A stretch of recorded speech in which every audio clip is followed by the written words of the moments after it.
পাল্টাপাল্টি হামলায় জ্বলছে তেহরান তেল আবিব। মোসাদ কার্যালয় ধ্বংসের দাবি আইআরজিসির। খামেনি ঘনিষ্ঠ শীর্ষ কমান্ডারকে হত্যা, ইরানের আকাশসীমা পুরোপুরি নিয়ন্ত্রণে নেয়ার দাবি ট্রাম্পের।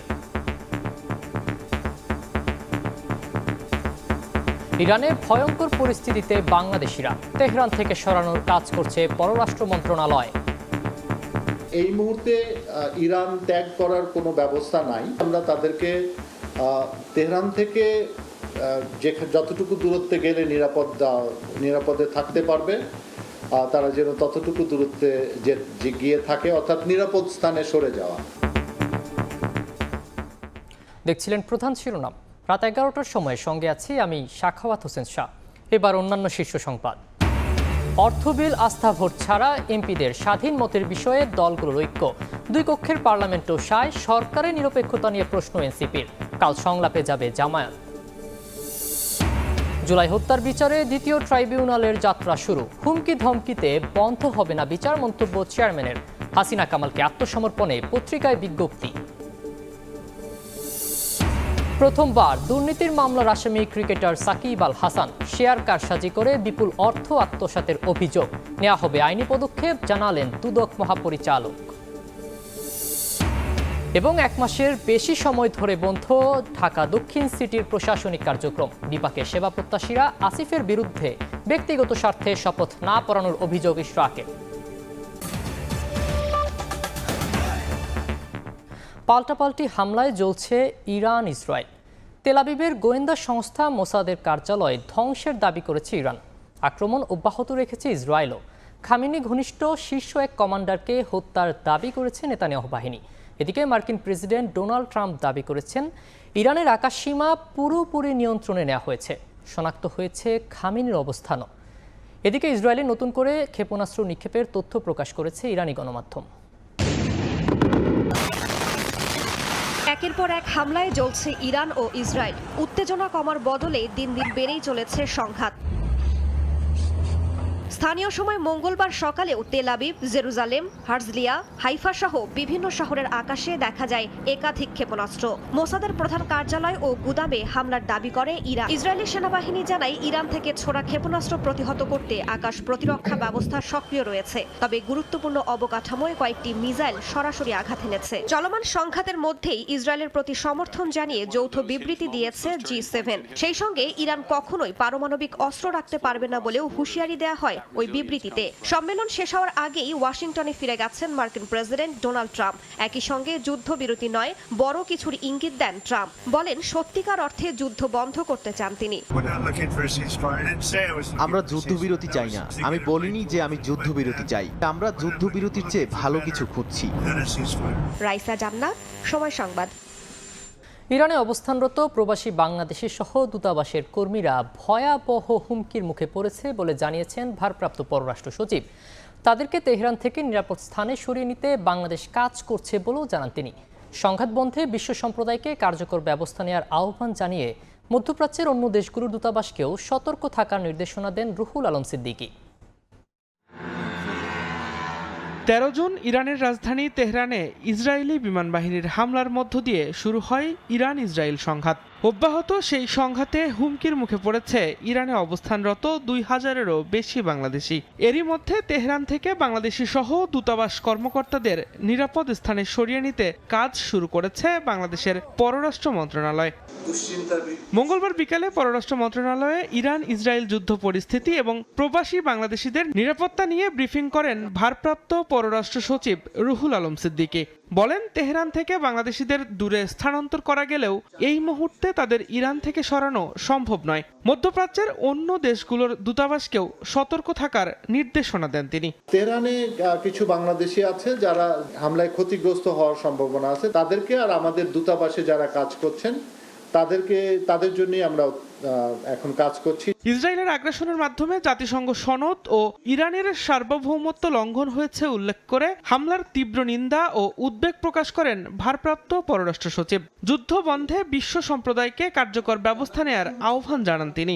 বাংলাদেশের পক্ষ থেকে ইরানে ইসরায়েলি সামরিক হামলার তীব্র নিন্দা জ্ঞাপন করি এবং গভীর উদ্বেগ প্রকাশ করি। এই আগ্রাসনের মাধ্যমে জাতিসংঘ সনদ, আন্তর্জাতিক আইনের মৌলিক নীতি এবং ইরানের সার্বভৌমত্ব সুস্পষ্ট লঙ্ঘন করা হয়েছে। প্রধান উপদেষ্টার লন্ডন সফর একটি সফল সরকারি সফর জানিয়ে সাংবাদিকদের প্রশ্নের জবাবে ভারপ্রাপ্ত পররাষ্ট্র সচিব বলেন, ব্রিটেনের প্রধানমন্ত্রীর সঙ্গে ডক্টর ইউনূসের বৈঠকের কথা থাকলেও কোনো একটি নির্দিষ্ট কারণে তা অনুষ্ঠিত হয়নি। দিন মোহাম্মদ সাব্বির, সময় সংবাদ, ঢাকা। বাংলাদেশের অপরিশোধিত জ্বালানি তেল ও এলএনজির অর্ধেকই আসে সংযুক্ত আরব আমিরাত এবং কাতার থেকে। দুই দেশেরই জ্বালানি বাণিজ্যের একমাত্র রুট হরমুজ প্রণালী। গুরুত্বপূর্ণ এই জলপথ বন্ধ হলে জ্বালানি ঘাটতিতে পড়ার আশঙ্কায় বাংলাদেশ। আন্তর্জাতিক বাজারে জ্বালানির দাম বাড়লেও এখনও দেশে বাড়ানোর চিন্তা নেই, জানালেন অর্থ উপদেষ্টা। বললেন, হরমুজ প্রণালী বন্ধের হুমকিতে প্রভাব পড়ার শঙ্কা আছে।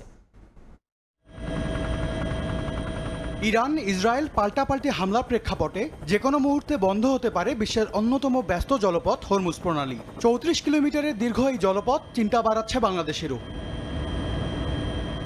আরপিজিসিএল এর তথ্য বলছে ২০১৮ সাল থেকে এ পর্যন্ত ৪৮৭ কার্গো এলএনজি আমদানি করেছে বাংলাদেশ।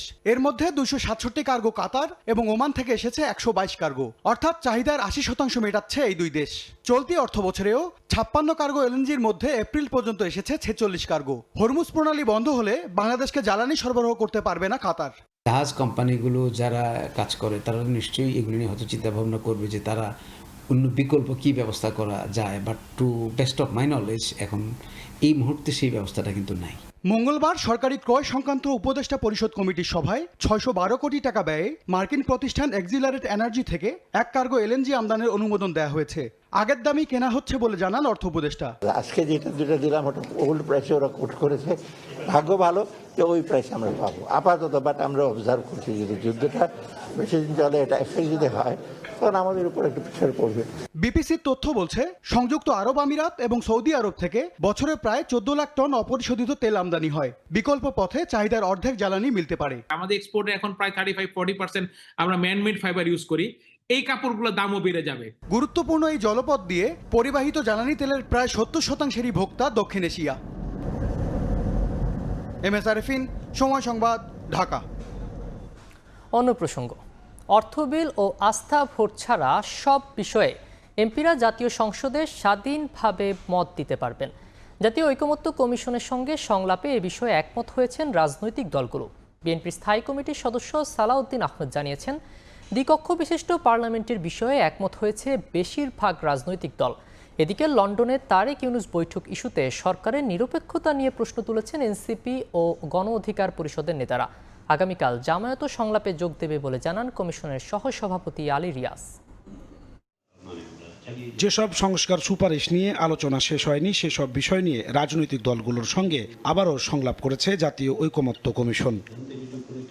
মঙ্গলবার ফরেন সার্ভিস একাডেমিতে আলোচনায় যোগ দেন BNP, NCP, CPB, Basad, Khelafat Majlis সহ প্রায় ৩০টি দলের রাজনীতিকরা। তবে দেখা যায়নি জামায়াত ইসলামের কোনো প্রতিনিধিকে।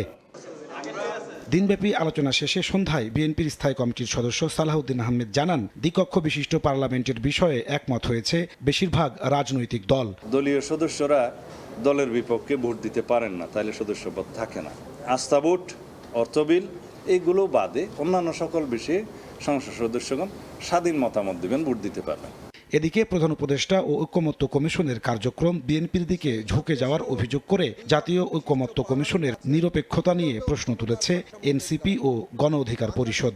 প্রধান উপদেষ্টা এবং ঐকমত্য কমিশনের সভাপতি হিসাবে তিনি যখন একটি প্রস্তাবের দিকে হেলে যান এবং যেই প্রস্তাবটি দিয়েছে জাতীয়তাবাদী দল বিএনপি, তাদের অবস্থান প্রশ্নবিদ্ধ হয়। নির্বাচনের পরিবেশ বা রাজনীতির মাঠের পরিবেশ কতটুকু আছে সেটি নিয়ে তো অবশ্যই আমাদের একটা প্রশ্ন থাকবে। তবে প্রধান উপদেষ্টার প্রেস সচিব জানিয়েছেন, সরকার নিরপেক্ষ আছে, সবার সঙ্গে সমান আচরণ করছে। আমরা সবার কথা শুনছি। জুলাই গণঅভ্যুত্থানে যারা জয়েন করেছে আমরা সবার সাথে সমান। বৈঠক শেষে কমিশনের সহসভাপতি অধ্যাপক আলী রিয়াজ বলেন, প্রধান বিচারপতি নিয়োগের বিদ্যমান পদ্ধতি সংস্কারের ব্যাপারে রাজনৈতিক দলগুলো একমত হয়েছে। ১০০ আসনের একটি দ্বিকক্ষ বিশিষ্ট পার্লামেন্ট তৈরি করা, উচ্চকক্ষ তৈরি করার বিষয় কিন্তু আলোচনা শেষ হয়নি। আলোচনা অব্যাহত আছে, বিশেষ করে প্রক্রিয়া পদ্ধতি কিভাবে নির্বাচিত হবে এবং কি কি দায়িত্ব। সরকারের পক্ষ থেকে জামায়াতের সঙ্গে যোগাযোগ করা হয়েছে। বুধবার থেকে তারাও সংলাপে যুক্ত হবে বলে জানান আলী রিয়াজ। নাজমুস সালেহী, সময় সংবাদ, ঢাকা। যাত্রা শুরু হলো জুলাই হত্যাযজ্ঞের বিচারে গঠিত দ্বিতীয় ট্রাইব্যুনালের। প্রথমবারের মতো এজলাসে বসলেন 3 বিচারপতি। রীতি অনুযায়ী তাদের সংবর্ধনা দিয়েছে অ্যাটর্নি জেনারেল ও চিফ প্রসিকিউটরের কার্যালয়। এ সময় ট্রাইব্যুনাল 2 এর চেয়ারম্যান বলেন, আল্লাহর উপর ভরসা করেই দায়িত্ব নিয়েছেন। হুমকি দিয়ে সন্ত্রাস করে ন্যায় বিচার থেকে সরানো যাবে না তাদের। এদিন শেখ হাসিনা ও আসাদুজ্জামান কামালকে 24 জুন আত্মসমর্পণের নির্দেশ দিয়ে পত্রিকায় বিজ্ঞপ্তি প্রকাশ করেছে ট্রাইব্যুনাল 1। জুলাই আগস্টের হত্যাযজ্ঞের 11 মাসের মাথায় যাত্রা শুরু হলো আন্তর্জাতিক অপরাধ ট্রাইব্যুনাল 2 এর। মঙ্গলবার প্রথমবারের মতো এজলাসে বসেন 3 বিচারপতি। তাদের দেয়া হয় সংবর্ধনা। সংবর্ধনায় অ্যাটর্নি জেনারেল বলেন, বিচারের প্রত্যাশা যেমন রয়েছে তেমনি বিচারের মান নিয়ে যেন কেউ প্রশ্ন তুলতে না পারে তা নিশ্চিত করতে হবে। ন্যায় বিচারের যেমন প্রত্যাশা, অ্যাট দি সেম টাইম এই ন্যায় বিচার প্রতিষ্ঠায় কোনো প্রশ্নবোধক চিহ্ন যাতে না থাকে, আন্তর্জাতিক মানদণ্ডে যাতে ন্যায় বিচারটা করা হয় সেটাও নিশ্চিত করা। চিফ প্রসিকিউটর সংবর্ধনায় বলেন, বাংলাদেশে আর কখনো যেন অন্ধকার সময় ফিরে না আসে। সে কারণে গত 16 বছরে ঘটে যাওয়া সব অপরাধের ন্যায় বিচার নিশ্চিত করতে হবে। মানুষ রাস্তায় চলতে গিয়ে আতঙ্কে থাকবে না যে হঠাৎ করে পেছন থেকে কখন একটা নম্বর প্লেট বিহীন একটা মাইক্রোবাস এসে তাকে তুলে নিয়ে যাবে। এই আতঙ্ক থেকে জাতিকে যদি উদ্ধার করতে হয় তাহলে পেছনে ঘটে যাওয়া সবগুলো অপরাধের ন্যায় বিচার নিশ্চিত করতে হবে। সংবর্ধনায় ট্রাইব্যুনাল 2 এর চেয়ারম্যান বলেন, ফ্যাসিস্ট গ্রুপ আক্রমণ করার চেষ্টা করছে। সন্ত্রাস তৈরি করে অথবা ভয়ভীতি দেখিয়ে এই ন্যায় বিচারকে বন্ধ করা যাবে না। তারা কেবলমাত্র আইন এবং আল্লাহ তাআলার প্রতি আস্থাশীল, সুতরাং তাদেরকে এই রাস্তার থেকে ভয়ভীতি দেখিয়ে কখনোই সরানো যাবে না। এদিকে জুলাই আগস্টের মানবতাবিরোধী অপরাধের মামলায় শেখ হাসিনা ও আসাদুজ্জামান খান কামালকে 24 জুন আত্মসমর্পণের নির্দেশ দিয়ে পত্রিকায় বিজ্ঞপ্তি জারি করেছেন ট্রাইব্যুনাল। আফজার হোসেন, সময় সংবাদ, ঢাকা। প্রথমবারের মতো দুর্নীতির মামলার আসামি হলেন ক্রিকেটার সাকিব আল হাসান। 250 কোটি টাকার বেশি শেয়ার বাজার থেকে কারসাজি করে আত্মসাতের ঘটনায় এই মামলা করেছে দুদক। মামলায় সাকিবের সঙ্গে আসামির তালিকায় আছেন আরও 14 জন। একসময়ের বিশ্বসেরা অলরাউন্ডার সাকিব আল হাসান ছিলেন দুদকের দুর্নীতি বিরোধী শুভেচ্ছা দূত। সময়ের ব্যবধানে এখন দুদকের মামলার আসামি তিনি।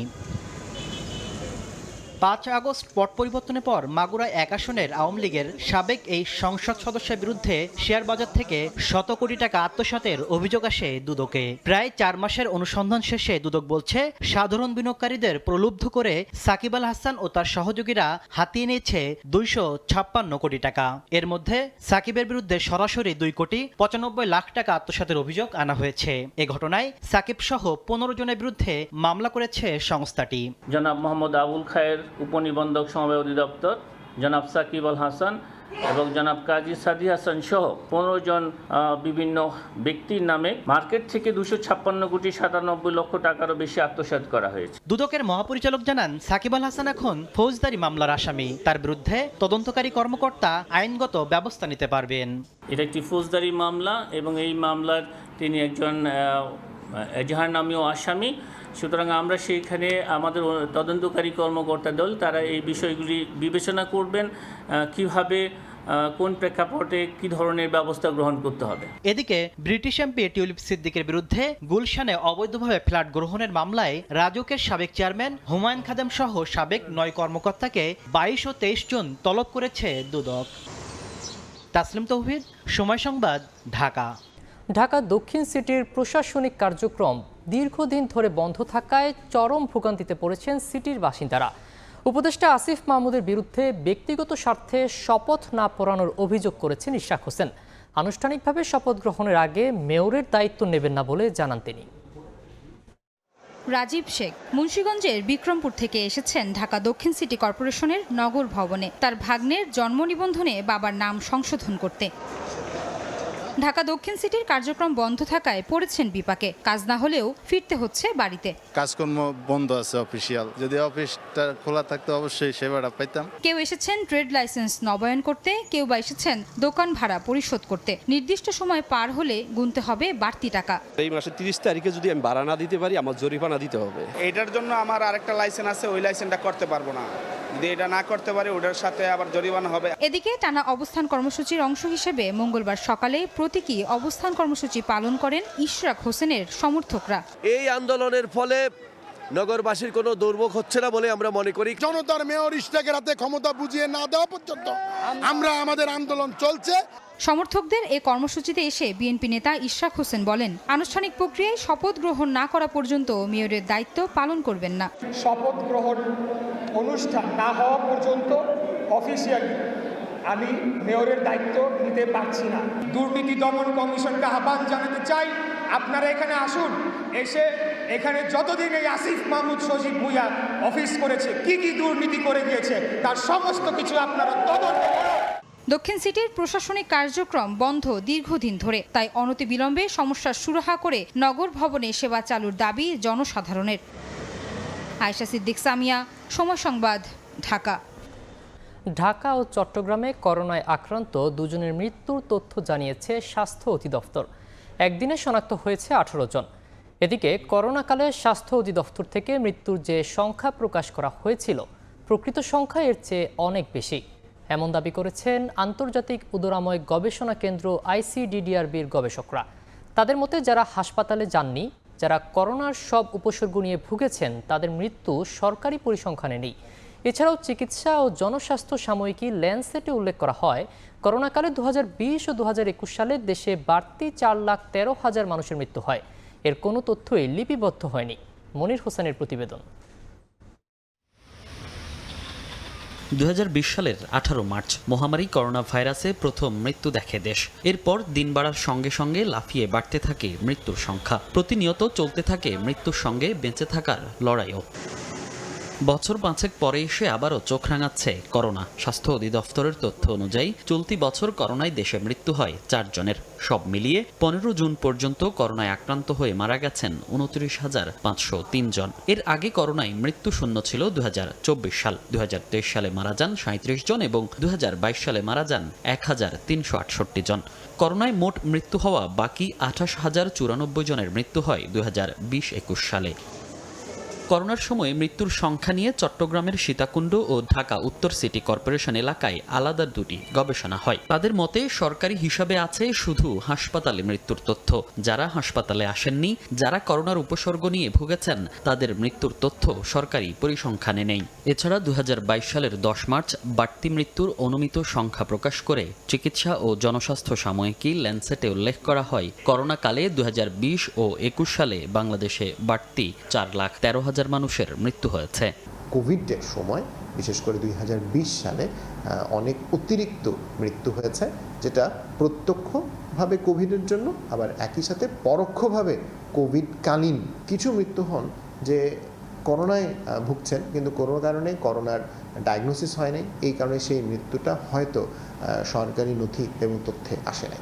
বাস্তবের এমন চিত্র আর স্বাস্থ্য অধিদপ্তরের পরিসংখ্যান। তবে কি করোনায় মৃত্যুর তথ্য গোপন করেছিল তৎকালীন সরকার? এমন প্রশ্নে ICDDRBর এই গবেষক বলছেন, অতীতে করোনাকালীন সব মৃত্যুর তথ্য সংরক্ষণ করা হয়নি।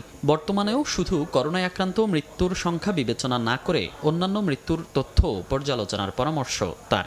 এই ব্যাপারে কিছু জানি না যে সরকার আসলে তাদের পক্ষ থেকে তথ্য কমিয়েছিল কিনা বা বাড়িয়েছিল কিনা বা গোপন করেছিল কিনা, বাট আমরা যেটা জানি সেটা হচ্ছে যে সরকার তার মতো করে 29,000 রিপোর্ট করেছে। আমরা এটাও জানি যে সেই সময় আরও অনেক মানুষের কোভিড হয়েছে, যেটা নিয়ে সেই সময় সরকার যতটুকু গুরুত্ব দেওয়া উচিত ছিল ততটুকু গুরুত্ব দেয় নাই। করোনাকালে মৃত্যু নিয়ে সীতাকুণ্ডে করা গবেষণাটি 2024 সালে জার্নাল অব গ্লোবাল হেলথে প্রকাশিত হয়। আর ঢাকা উত্তর সিটি কর্পোরেশনের মৃত্যু নিয়ে গবেষণাটি প্রকাশ হয় চলতি বছর। মনির হোসেন, সময় সংবাদ, ঢাকা। দেশে নতুন করে ডেঙ্গু আক্রান্ত হয়েছেন 244 জন। তাদের মধ্যে সবচেয়ে বেশি 138 জন বরিশাল বিভাগের। ডেঙ্গুর হটস্পট বরগুনায় গত 1 মাসে মারা গেছেন 19 জন। এডিস মশার তাণ্ডবে বিপর্যস্ত বরগুনার বাসিন্দারা। প্রতিদিন বেড়েই চলছে ডেঙ্গু আক্রান্ত রোগীর সংখ্যা। মঙ্গলবার 24 ঘন্টার ব্যবধানে জেলায় ডেঙ্গুতে আক্রান্ত হয়ে আরও 2 জনের মৃত্যু হয়েছে। এ নিয়ে জেলায় মোট মৃত্যুর সংখ্যা দাঁড়িয়েছে 19-এ, আর নতুন করে আক্রান্ত হয়েছেন 82 জন। মোট আক্রান্তের সংখ্যা 1985, যা দেশের মোট আক্রান্তের 60%-এরও বেশি। বর্তমানে 250 শয্যা বিশিষ্ট বরগুনা জেনারেল হাসপাতালে ডেঙ্গুতে আক্রান্ত হয়ে চিকিৎসাধীন 215 জন রোগী। শরীরে দুর্বলতা আছে এবং হালকা একটু জ্বর আছে, মাথা ব্যথা করে, মাঝে মাঝে একটু দুর্বলতা কাজ করে, হাঁটতে পারি না। খালি জ্বর আর মাথায় যন্ত্রণা, কামড়ানি দিয়ে কমছে, বুকে ব্যথা হয় মাঝে মাঝে, পাও ঝিনঝিন করে, শরীর ঘামাইতেছে। এদিকে জেলায় অস্বাভাবিকভাবে ডেঙ্গু আক্রান্তের কারণ অনুসন্ধানে কাজ শুরু করেছে IEDCR এর প্রতিনিধি দল। ডাবের খোসায়, টবের মধ্যে কিংবা টায়ারের মধ্যে, বাসাবাড়িতে যে পানি আমরা বৃষ্টির পানি এখানে রিজার্ভ করার একটা প্রবণতা মনে হয় আছে, এই যে পানিগুলো জমা রাখা হয়, এই পরিষ্কার পানিটাতেই হচ্ছে ডেঙ্গুর মশা বিস্তার লাভ করে। যদি জমা পানি থাকে সেখানে আমাদের এডিস মশার যে বংশ বিস্তার হয়, এটা আপনারা সবাই জানেন। তো আমরা সে কোথায় কোথায় এগুলা জমা হচ্ছে, আমরা এগুলা ইনভেস্টিগেশন করতে এসেছি মূলত। ইতিমধ্যে বরগুনাকে ডেঙ্গুর হটস্পট ঘোষণা করেছে স্বাস্থ্য মন্ত্রণালয়। সাইফুল মিরাজ, সময় সংবাদ, বরগুনা। বছর পেরোল ঘূর্ণিঝড় রেমালের দুঃসহ স্মৃতি আজও তাড়া করে ফেরে উপকূলবাসীকে। কেমন ছিল ভয়াবহ সেই সব দিন? এখনই বা কেমন আছেন প্রতিনিয়ত ঘূর্ণিঝড় জলোচ্ছ্বাসের সঙ্গে যুদ্ধ করে বেঁচে থাকা মানুষেরা? খুলনা ও পিরোজপুর থেকে ফিরে সেই খবর জানাচ্ছেন মাইমুনা হায়দার চৌধুরী। ক্যামেরায় ছিলেন সাইফুল ইসলাম। 25 মে 2024, 8-10টা দিনের মতো ছিল না। প্রায় 7 ঘন্টা ধরে উপকূলে তাণ্ডব চালিয়েছিল ঘূর্ণিঝড় রেমাল। লণ্ডভণ্ড হয়ে যায় বিস্তীর্ণ জনপদ। প্রায় 12 ফুট উচ্চতার জলোচ্ছ্বাসে প্লাবিত হয় খুলনা, পিরোজপুর সহ উপকূলবর্তী মানুষের সর্বস্ব। ভয় পাইছিলাম, সেই হঠাৎ মনে হয় যে আবার অবদা ভেঙে গেছে, আবার আমাদের এই করতে হবে। শব্দ, কি জলের স্রোত, আর ওই দেখে আমার মেয়ে দুটো তো বলতেছে যে বাবা মা আমাদের কি হবে এখন। সেদিন তিলে তিলে গড়ে তোলা সংসার চোখের সামনে ভেসে যেতে দেখে দিশেহারা হয়ে পড়েছিলেন মণ্ডল দম্পতি। ঝড়ের হাত থেকে সন্তান নাকি সংসার, কাকে বাঁচাবেন? এমন পরিস্থিতিতে বুকের ধনকেই বাঁচান তারা, হারান বাকি সব। এই যে কি দৃশ্য, স্রোতে এই যে যাবো এই পাশে, তাও যাওয়ার মতো আমাদের কোনো পরিস্থিতি ছিল না, ভেসে যেতে হচ্ছিল যখন আমরা যাচ্ছিলাম। এখন মেয়ে দুটো নিয়ে কোনো কায়দায় জীবনটা বাঁচানোর জন্য আমরা রাস্তায় উঠলাম। আমাদের এখানে কোনো সাইক্লোন সেন্টারও নেই যে আমরা সেই জায়গায় দ্রুত যে আমরা সাইক্লোন সেন্টারে উঠবো, তেমনও কোনো পরিস্থিতি আমাদের নেই। 40 বছরের সংসার সব একটু একটু করে আমি জোগাড় করছি, তা সব ভাসিয়ে যাইতে আছে। আমাদের তো সব কিছু বাসায় নিয়ে যাচ্ছে, আমরা পরবর্তীতে বেঁচে থাকলে আমরা আবার এইটা আমাকে নতুন করে সব কিছু গড়ে তুলতে হবে। কিভাবে তুলবো? আমরা তো অসহায় মানুষ। উপকূলের এই মানুষের জীবনের সাথে মিশে আছে ভাঙা গড়ার এই খেলা।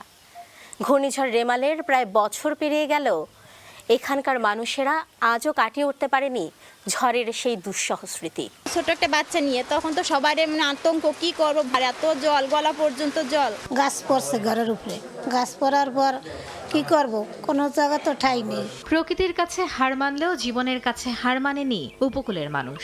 খড়কুটো কুড়িয়ে আবারও ঘুরে দাঁড়ানোর লড়াই, শঙ্কা মাথায় নিয়ে আবারও সাজিয়ে তুলছেন জীবন। খুলনা ও পিরোজপুরে ঘূর্ণিঝড় রেমালে আক্রান্তদের পাশে স্বেচ্ছাসেবী কিছু সংগঠন দাঁড়ালেও তা কোনোভাবেই পর্যাপ্ত নয়। ভাঙনে সব ভেঙে গেছিল, যার ফলে আমার ওই মেশিনের সমস্যা যায়। ভাঙনের পরে আবার এই কাজটা আমরা শুরু করছি।